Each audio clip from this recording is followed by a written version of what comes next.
hablar del camino de la restauración. Y, y quisiera, a partir de este momento, pues que también Gis plantee su introducción y arrancamos. Bueno, como dije anoche, para mí es un placer estar aquí, abrir el corazón de mi casa, que es lo que vamos a hacer ahora. No ha sido sencillo, pero sí sabemos que si Dios lo pudo hacer con nosotros, lo puede hacer con muchos otros. Y esa es la razón por la que hemos decidido hacer esto para bendición de muchos. Es la idea de esta tarde poder compartir 4 elementos fundamentales que estuvieron ahí para poder sacarnos de esa crisis. Pero vamos a orar y vamos a abrir nuestro corazón.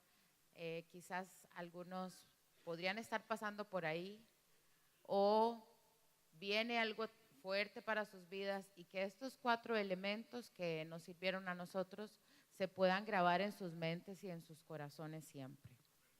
Señor, queremos darte muchas gracias por estar en este sitio, Richie y yo, en esta tarde. Gracias, Señor, porque entendemos que las crisis son oportunidades de crecimiento, pero podrían dejarnos tirados en el camino. Te pido, Dios, que en esta tarde tu Espíritu Santo grabe en nuestra mente y en nuestro corazón esos elementos fundamentales que tienen que estar en la vida nuestra para enfrentar los procesos difíciles que trae la vida. Te lo rogamos, Espíritu Santo, que también seas tú moviéndote en medio de nosotros, redarguyendo nuestros corazones para saber qué necesitamos cambiar para tener matrimonios cada día más exitosos. Te lo rogamos en Cristo Jesús. Amén. El primer elemento que nosotros tuvimos que entender que necesitábamos era, y le pusimos, el reconocimiento. El salmista en el Salmo 51:3 dice así: yo reconozco mis transgresiones, siempre tengo presente mi pecado.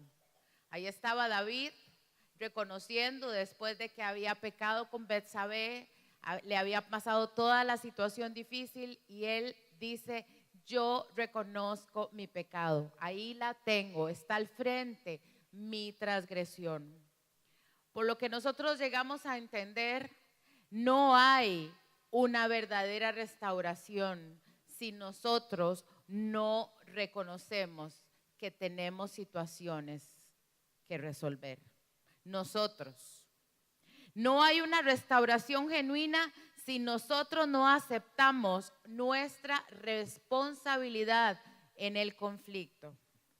No hay una restauración genuina si nosotros no dejamos de ver la paja que está ahí en el vecino y nos enfocamos en la viga que tenemos nosotros. No hay una restauración genuina si nosotros no contestamos a la pregunta: ¿qué tengo yo que ha causado este gran desastre? Por lo general es difícil contestar ¿qué tengo yo? Porque nosotros somos más dados a ver que la causa del problema tiene nombre y apellido.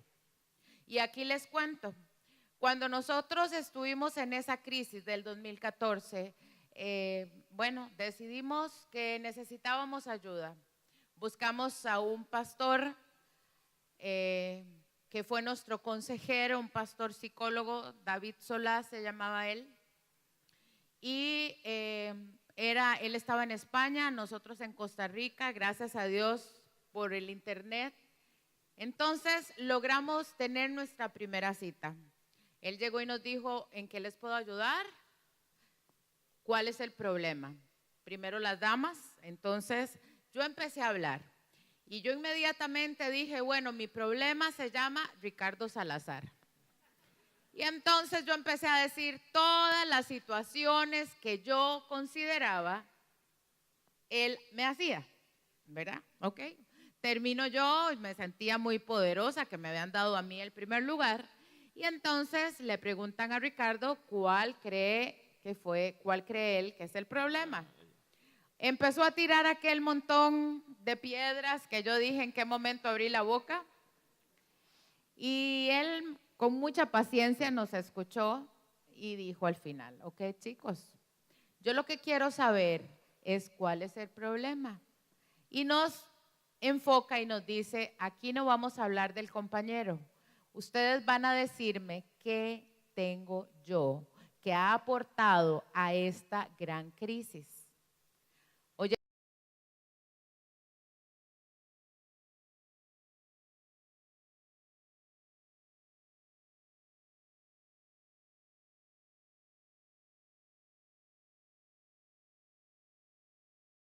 que no tiene, que no me da tiempo, etcétera. Pero me plantearon algo nuevo y era, ¿qué tenía yo? Me costó mucho llegar a asimilar el concepto y pensar qué era lo que yo había hecho para llegar a una crisis de proponer que nos íbamos a divorciar. Definitivamente entender este principio no es sencillo, pero me encanta que la palabra de Dios nos lo refuerza. Santiago 4:1 dice así, lo leo para ustedes y si tienen ahí Biblia, igual la pueden buscar. Dice, ¿de dónde surgen las guerras y los conflictos entre ustedes? Es una pregunta. ¿No es precisamente de las pasiones que luchan dentro de ustedes mismos? Ahí Santiago no dice que el conflicto viene de afuera. Él no dice que está afuera ni que está contra ustedes, sino dice que está dentro de nosotros mismos. Cuando vemos esto, definitivamente entendemos que es vital e importante que nosotros reconozcamos que el problema no es nuestro compañero de viaje, sino que en las crisis hay un 100% que yo puse. Cuando así lo entendemos, nosotros podríamos seguir a los pasos siguientes, pero es entender el qué tengo yo. La palabra nos enseña que el que encubre su pecado dice que no va a prosperar. Por eso es importante que no encubramos lo nuestro, que podamos decir, si hay alguna situación difícil que necesitamos manejar, la gran pregunta es, ¿qué tengo yo? Y cuando logramos identificar, es ponerle nombre, reconocer nuestra falta, es el principio para poder entrar al segundo paso, igual de importante. Y antes de ir al segundo paso que se da hacia una restauración, me gustaría presentarles una imagen de don David Solá, su esposa Loli. Ellos es la imagen que sigue allí. Quiero honrarlo porque él fue un hombre que nos atendió, para que usted se dé una idea de cómo estábamos desnudados. Este hombre nos atendió allí a mí durante 6 meses, todos los días, 1 hora a ella, 1 hora a mí, todos los días durante 6 meses. Se prolongó por 1 año y luego después de 6 meses, una vez por semana y luego 1 vez al mes hasta que nos dio de alta. Dedicado. Y enseñó esa imagen de don David, de su esposa Loli, porque al año siguiente exactamente él partió con el Señor. Y lo extraño mucho, se convirtió en un consejero, en un mentor, como una figura paterna.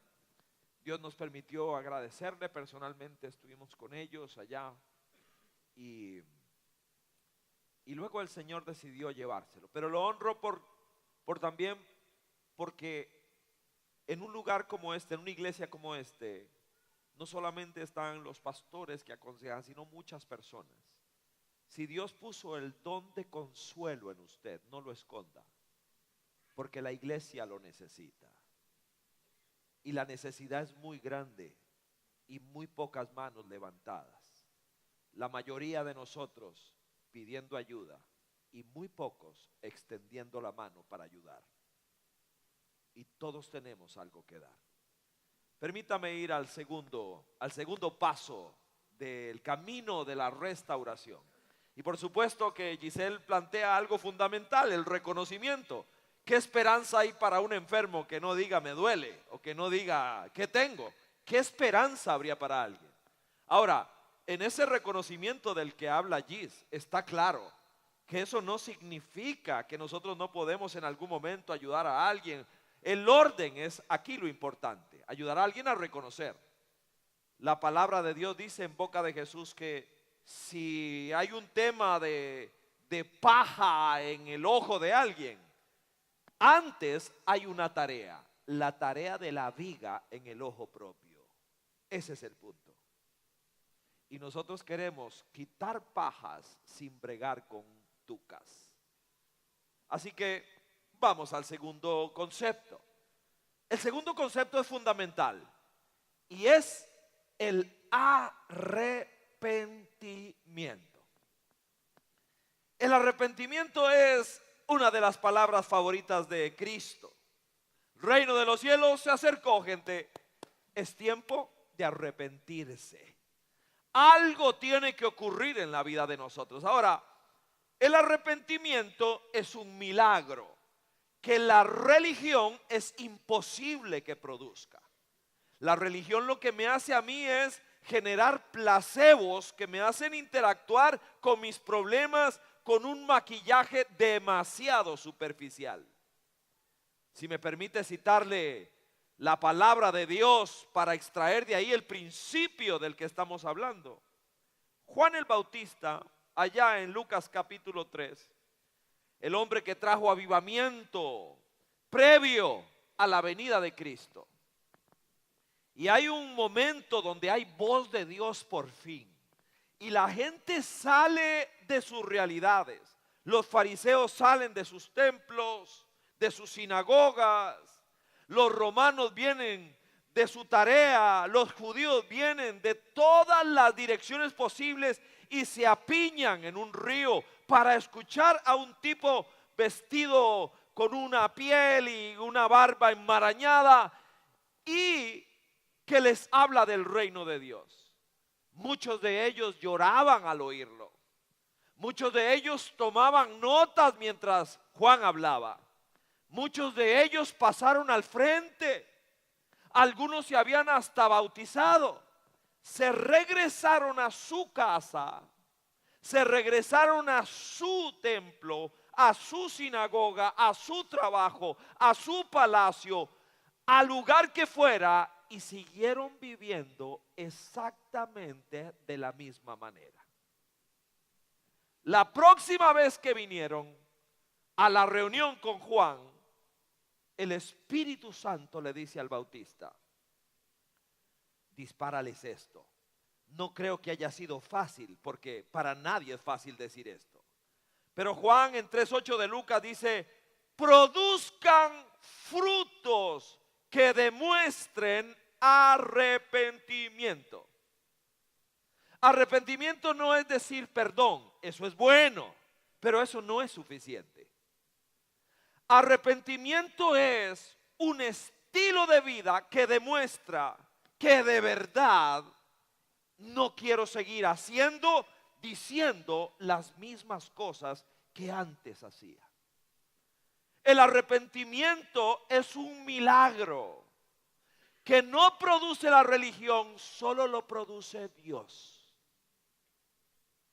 Me hace recapacitar y acto seguido me hace reaccionar. Solo las acciones prueban que no era remordimiento. El remordimiento es hijo de la culpa y la vergüenza, y eso no dura mucho. Es un espaviento. Uy, me atraparon en esta.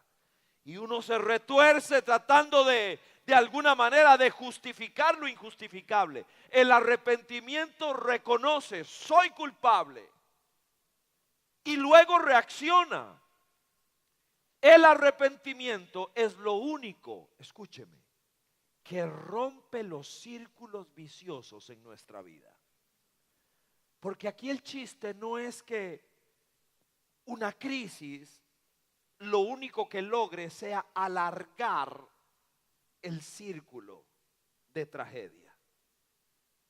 El arrepentimiento rompe los círculos viciosos y nos mete en un círculo de virtud. El más famoso de los pródigos, que es el de la parábola, él está en medio de los cerdos, deseando comerse lo que un cerdo se come, y allí reconoce: ¿qué estoy haciendo aquí? ¿Qué estoy haciendo aquí? No tiene sentido. Yo debería regresar a la casa de mi padre. Hasta aquí no hay más que reconocimiento, producto de una lógica de circunstancia. El arrepentimiento viene que después de el reconocimiento camina hacia la casa del Padre. Los pasos pesan, las dudas se agolpan: me irá a recibir, lo mío será irreparable, y ahí va. Se fue como un signo de admiración, orgulloso, y regresó como un signo de pregunta, jorobado por muchas cosas. ¿Lo lograré? ¿Me aceptarán? El Padre lo besa, lo abraza, y aún así él mantiene su discurso: no merezco nada. Genuino arrepentimiento.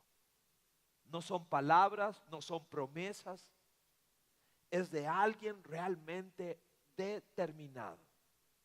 En el caso personal, me tocó arrepentirme de prioridades trastornadas. Iglesia, iglesia, iglesia, iglesia.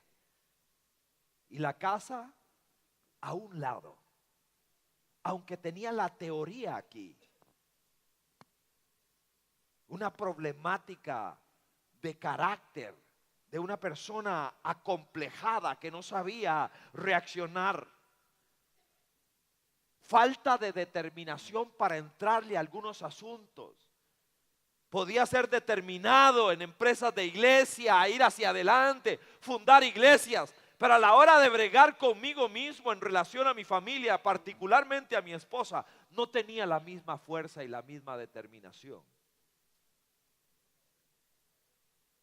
Cuando me arrepentí de esto, en medio de una crisis, bueno, empecé a trabajar con todo corazón, a pedirle a Dios perdón, a pedirle perdón a mi familia, a bregar conmigo, a recuperar el respeto de mi familia, a recuperar presencia, a recuperar prioridades. Recuperé luego el abrazo de mi esposa, recuperé el beso de mi esposa, y no puedo seguir, pero recuperé otras cosas también, extraordinariamente hermosas. Cuando nosotros hablamos de arrepentimiento, es una palabra mayor, es un milagro. La religiosidad es incapaz de hacerlo. Dios sí puede hacerlo. Y contaba, cuando hablamos esto en nuestra iglesia, ya en la iglesia que pastoreamos, compartía la historia de uno de nuestros sugieres, que en una reunión de hombres levantó la mano cuando estábamos hablando de historias que nos marcan,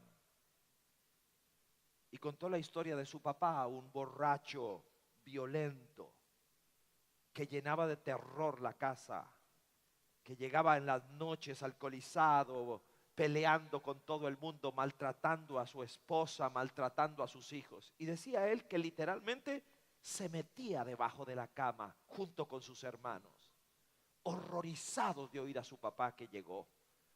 Una de tantas noches de esas, dice él que siendo niño se asoma por debajo de la cama y ve a su padre borracho, ofendiendo y maltratando a su mamá, solo que ahora con un enorme cuchillo, y se lo tenía en el vientre a su madre, señora que estaba embarazada de varios meses ya, y con el cuchillo ahí punzando su estómago.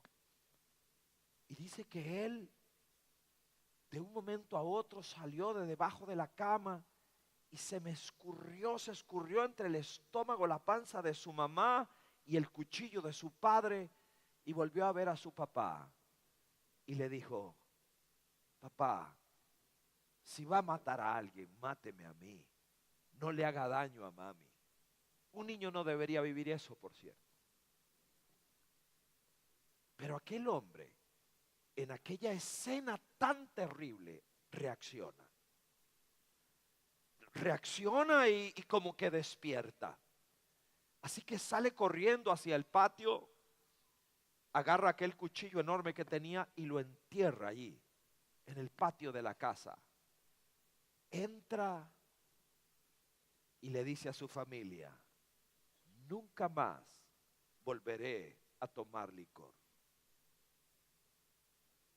Podrían ser solo palabras, podría ser una promesa, producto de un susto. Ese hombre nunca más volvió a tomar licor. Pareciera que algunas circunstancias de la vida pueden en algún momento aparecer y generar la oportunidad de que alguno de nosotros tome decisiones dramáticas y radicales que solo pueden ser sostenidas con la fuerza de Dios. Se llama arrepentimiento. Es un milagro que solo Dios Todopoderoso puede provocar en nosotros, y solo Él, a través de su Espíritu, puede sostener en nuestra vida. Cuando estábamos en ese momento difícil y que nuestro amigo terapeuta nos dijo: ¿qué tengo yo?, era el reconocer y arrepentirme de qué tenía, o sea, cómo se llamaba los pecados que había cometido.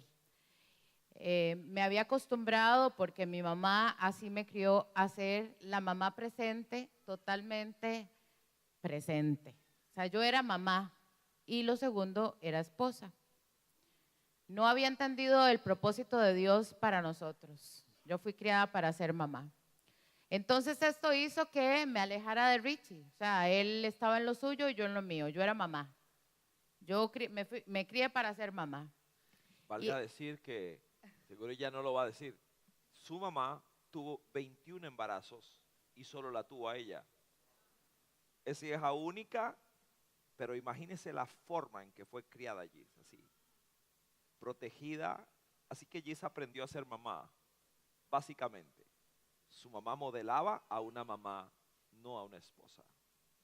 Entonces, fui entrenada para ser mamá, me casé y lo que yo anhelaba era ser mamá. Vinieron mis hijos muy pronto y era mi realización, fue mi realización. Así es que Ricardo podía estar muy bien en la iglesia, que aquí no pasa nada. Yo estaba siendo mamá. No es que sea malo ser mamá presente, me parece que es lo mejor que podemos hacer nosotras, pero sin deteriorar nuestra relación con nuestras parejas. Tuve que arrepentirme de eso y saber que había dejado de lado a Richie. Y viene el tercer elemento tan importante que nos ayudó mucho a nosotros, y fue entender que requeríamos de tratamiento. Ya lo reconocíamos, ya nos arrepentimos de las cosas que teníamos que arrepentirnos y necesitábamos un tratamiento. Ayer yo les leía Jeremías 33:6, donde dice: sin embargo, les daré salud y los curaré, los sanaré y haré que disfruten de abundante paz y seguridad. Ese es Dios hablándole a usted y a mí. Es un Dios que promete salud integral, pero necesitamos de procesos que requieren ¿qué? Esfuerzo, dedicación, constancia y mucha paciencia. ¿Por qué? Porque nosotros creemos que, ok, ya me arrepentí, ya le pedí perdón a Ricardo y no ha pasado nada aquí, seguimos. Las cosas requieren de procesos, de hablar mucho, de estar en contacto, de quebrar aquellos círculos viciosos que posiblemente fueron heredados de las familias de origen de nosotros. Yo siempre digo cuando hablo de este tema, ¿cómo eran nuestras familias de origen? Y quizás muchos dijimos, yo no quiero ser así. Y cuando tenemos nuestras familias, ¿qué pasa? Repetimos el patrón que dijimos que no queríamos repetir. Por eso necesitamos estos procesos. Y en el proceso hay 3 factores fundamentales que no pueden faltar para llevar a buen puerto ese proceso. El más importante y número 1 que tiene que estar ahí es Dios. Dios como centro de su vida y de la mía. Si Dios no es el centro, todas las piezas van a estar desorganizadas, todas. Las prioridades, mis sentimientos, todo me voy a llenar de amargura porque Dios no es el centro. Cuando yo pasé de tener a Dios aquí de lado y dije, Señor, haz conmigo lo que tengas que hacer, aquí te doy mi corazón nuevamente, es el centro de mi vida, fue cuando Él empezó a poner todas las cosas en orden. Mis hijos están ahí bien, los amo igual, pero están en su debido orden. Dios en el centro es el que organiza y pone todo en su lugar. Lo segundo importante, el acompañamiento. Nosotros tenemos que entender que solos no podemos. A veces nos creemos, no, esto yo lo paso. No, yo puedo, aquí el Señor y yo. Pero necesitamos de gente que nos acompañe, que nos haga muchas veces espejo y nos diga, esto no está bien, esto luce mal, tienes que mejorar en esto. Necesitamos personas que sumen en nuestra vida. Y aquí menciono pastores, consejeros, amigos, gente que sume en su vida y que usted pueda abrir su corazón y decir, hey, necesito ayuda, ¿me puedes por favor ayudar? ¿Puedes caminar conmigo este trecho? Todos lo necesitamos, el acompañamiento. Y el tercer elemento importante dentro del tratamiento es la utilización de recursos. ¿A qué nos referimos con esto? Ahora nosotros no podríamos decir soy ignorante porque hay demasiado recurso a la mano. Nosotros tenemos su palabra a la mano en papel, a la mano en digital, por todo lado tenemos su palabra. También tenemos libros muy buenos que puedan ayudarnos a continuar creciendo. Tenemos recursos de prédicas donde uno diga, yo quiero seguir escuchando de este tema. Necesito a Dios, ok, voy a poner música que me conecte con el Señor, la tenemos a un clic. Esos son recursos. Hace muchos años, en los tiempos de nosotros, eran muy difíciles los recursos. Pero en esta fecha tenemos todos los recursos a la mano. Si alguien no los utiliza es porque no quiere. Pero tenemos muchos recursos que necesitamos utilizar. Y todo esto es para buscar nuestro crecimiento espiritual, nuestro fortalecimiento emocional y una transformación en nuestra mente. Porque lo que nosotros tenemos aquí, baja aquí, y de repente se convierte en conductas. Necesitamos la transformación de nuestra mente y para eso es los recursos. Aquí quiero presentarles una foto, que es la foto de nuestra cocina. Después de que nosotros salimos de esta crisis, decidimos arreglar nuestra casa. Teníamos mucho tiempo enfocados en otras cosas y no veíamos la casa. Entonces decidimos arreglarla. Por supuesto que así no estaba la cocina, sino que cuando llegaron los trabajadores a ver qué había que hacer, nosotros pensábamos que eran 2 cositas lo que requeríamos. Los muebles podían pintarse y arreglarse, algunas cosas de pintura. Pero cuando llegaron los señores a hacernos un avalúo, nos dimos cuenta que esta cocina estaba podrida totalmente los muebles. Por eso ustedes los ven así, porque tuvieron que arrancarlos, estaban podridos. El techo, que no parecía, estaba perfecto, unas 4 polillas por ahí, nos dijo el Señor que estaba totalmente lleno de polilla, que por la gracia de Dios no nos había caído encima el techo. Y así empezó a hacernos un desglose de daños. Y lo que nosotros creímos que iba a durar 3 semanas, duró 3 meses. Así es la vida de nosotros. De repente creemos que es cualquier cosilla. Y cuando viene alguien y hace una valoración, se da cuenta que hay daños internos que no se veían y que queríamos pintarlos nada más. Pero tuvimos que hacer una intervención. Tanto así que hoy nuestra casa, el señor constructor dice que lo que queda de la casa es solo la fachada. Todo lo demás es nuevo, porque estaba malo. Eso es mucho de lo que nosotros vivimos en ese proceso. Por eso es necesario que nosotros valoremos, no solo con nuestros ojitos, sino que otros nos ayuden para ver si hay polilla o si están podridos los muebles. En el tratamiento, ahí nos damos cuenta. Todo inicia con reconocer, este soy yo. Ahí empieza. Pero luego viene el milagro de arrepentirme, de pedir al cielo que me ayude. Y Él viene y empieza a tratarnos de manera profunda. Es maravilloso saber que tenemos un Dios que la obra que comenzó la ha de terminar hasta el último día. Y viene el último concepto.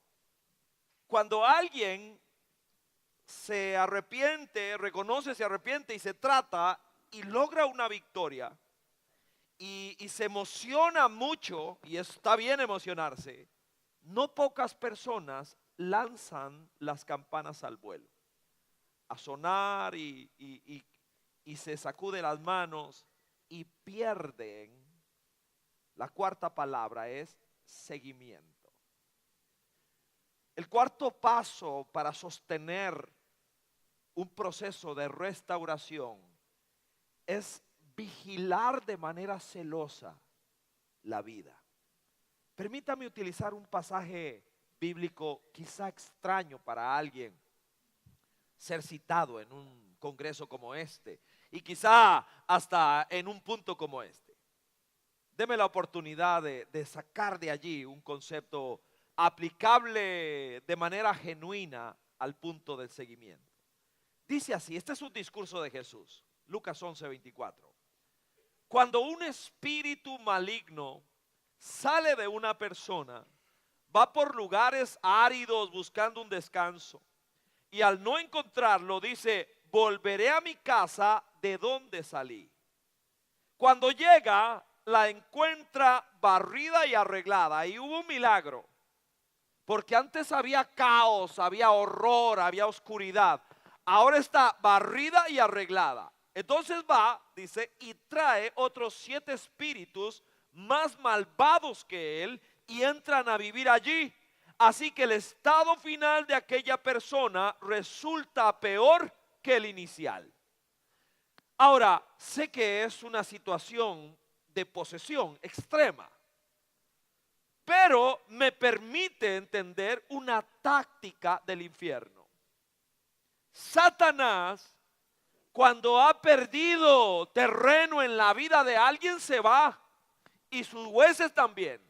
Pero eso no quiere decir que no vaya a regresar. Y cuando encuentra a una casa desprevenida, a una casa que no se ha llenado, que no se ha fortalecido, que no se ha tratado, que no ha permitido que se asienten las cosas, que no está vigilante, entonces encuentra espacio para volver a destruir. Y no dice que el estado de alguien vino a ser como el de antes. Dice que fue peor la situación. Así que me preguntaba yo, ¿será una opción descuidarme? ¿Será una opción que el terreno logrado nada más lo dé por sentado? Es necesario que entendamos que ningún estado es permanente de por sí. No hay ningún estado, si es malo, ¿quién dice que yo tengo que quedarme mal? Eso no es cierto. Yo podría hacer algo para estar mejor. Pero cuando alguien está bien, más fácilmente asume que se va a quedar bien. Y eso no es cierto.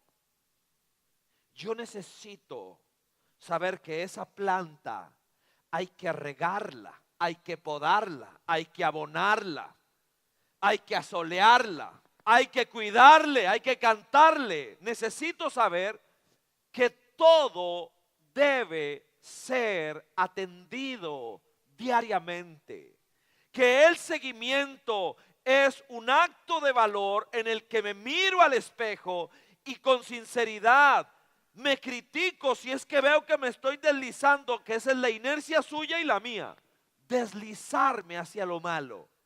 Así somos nosotros. Por eso necesitamos darnos seguimiento. ¿Quién de nosotros ha arreglado la casa y piensa que nunca más habrá que hacerle algo más? Eso no es así. ¿Quién de nosotros ha arreglado un auto y piensa nunca más le va a volver a pasar nada? Necesito cuidarlo, necesito mantenerlo. Cada uno de nosotros debe estar en permanente vigilancia y evaluación continua. Y aplicarle a mi matrimonio y a mi familia trabajo, trabajo y más trabajo. Si solo me dedico a pasarla bien, viendo tele, ¿tendrá algo malo ver televisión? Claro que no. Pero si se me está cayendo la casa encima y no soy capaz de darme cuenta de la tragedia que se está gestando, nos va a explotar en la cara. Oír a mi esposa preguntarme, ¿para dónde va esto? Yo no quiero seguir.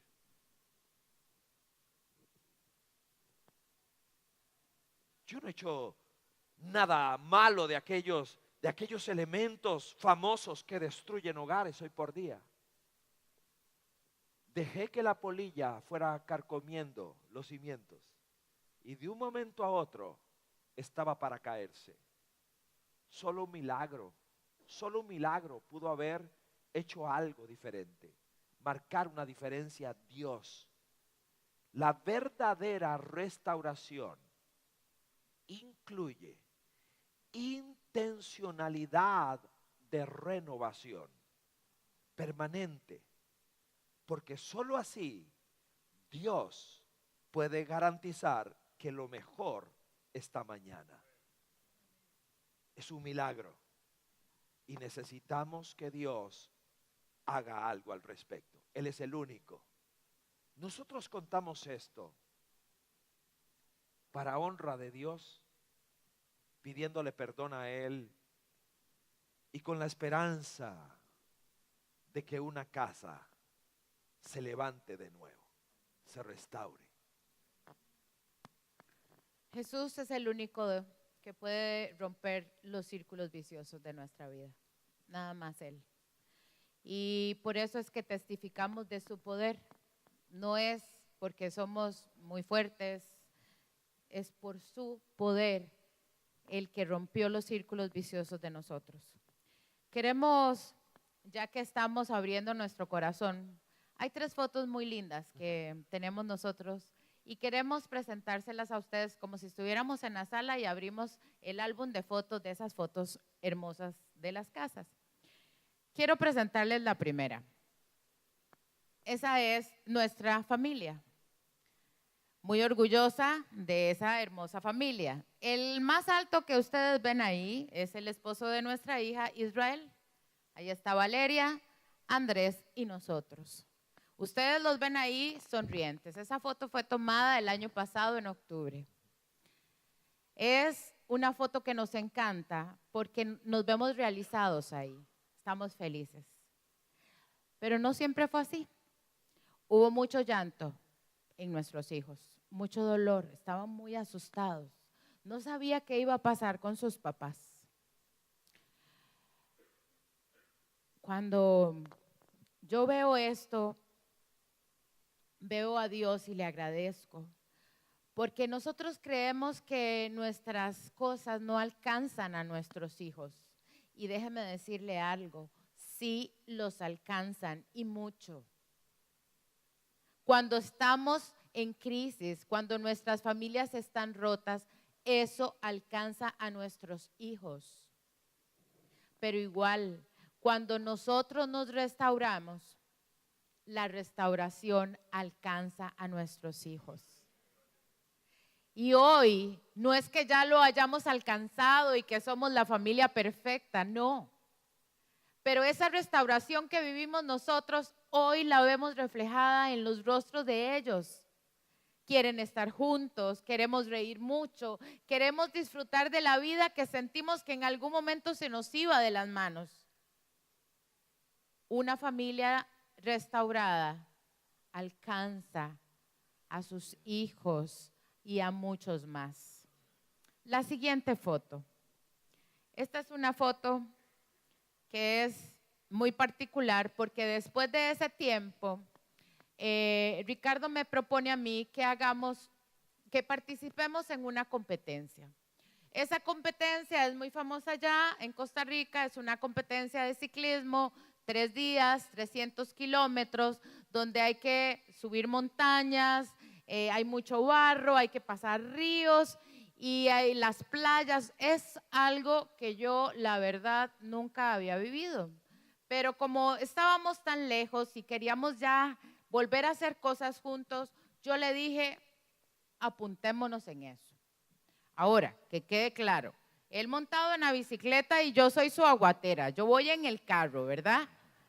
Eso que quede sumamente claro. Entonces, nos montamos en esta ruta, se llama la ruta famosa de los conquistadores, y terminamos, lo logramos. Eso representa lo que acabábamos de vivir. Montañas, dificultades, mucho barro. Hubo que trabajar mucho, pero lo logramos. Entonces, esta foto también la tengo en mi oficina. Me recuerda lo que Dios hizo con nosotros. Lo logramos. Y la última, esta es nuestra casa allá en Coronado. Una mañana Ricardo sale a entrenar y toma esa foto. Y me la enseña cuando volvió. Para muchos sabrán que el arco iris representa una promesa de Dios para su pueblo. Esa promesa maravillosa de que no iba a volver a pasar más un diluvio en la tierra. Cuando yo vi esa foto y que conste que no hay Photoshop ahí, es tal cual se tomó, es el recordatorio de Dios para nuestras vidas, que lo que Él hizo, lo hizo. Gracias. Lo hizo bien. Gracias, Señor.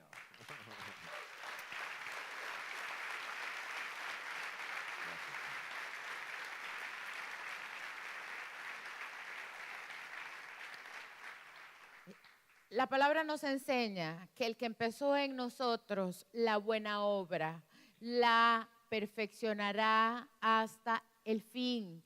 ¿Cuál es el fin? Hasta el último día suyo y mío. Hasta ese día el Señor está perfeccionando su obra. Su promesa de restauración Él dice que nos va a sanar, que nos va a dar una vida para que disfrutemos de paz.